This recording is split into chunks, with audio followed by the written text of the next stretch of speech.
Hi, this is Arely Yin coming at you with OB vlog number 4, and in this vlog we will be discussing an aggressive act that was experienced in an organization. We will be discussing what was experienced, why it occurred, and how it was resolved. So an aggressive act that occurred was at my first job in McDonald's. I started working when I was 16. One of my coworkers, a girl, I don't really remember her name, she yelled at me very aggressively. The restaurant was very full, and it was to the point where everyone stopped and stared, amazed, and waited for me to do something when I actually didn't really do anything at the moment.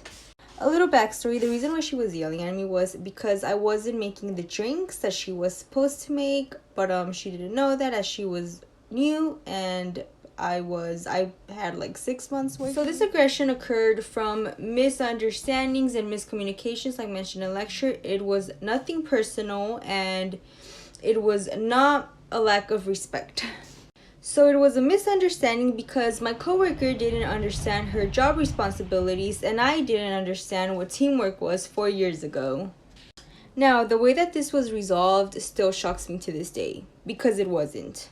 The organization, McDonald's, didn't really do anything about it, and to this day doesn't do anything about any employee conflict unless it's something extremely serious and it has to be taken to the upper branch. And it's very difficult to get your conflict to the upper branch. So because I knew this, I decided to take matter into my own hands. I did this through retaliation. I chose to not work as a team when she was on site. I chose to not help her out, and I chose to simply stand by the cashier taking the money and working by myself.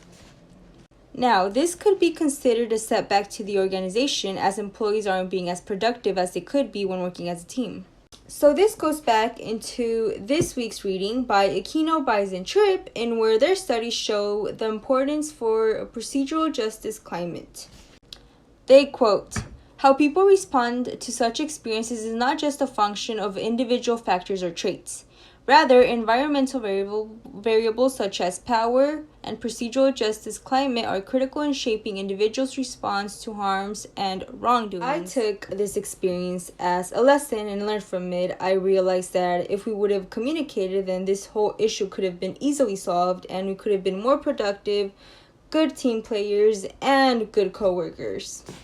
And if that didn't work, then we should have taken it to management and the upper branch. This conflict could have been an easy fix. However, aggression occurs very often between employees in this organization, and it is up to management to create a procedurally just climate.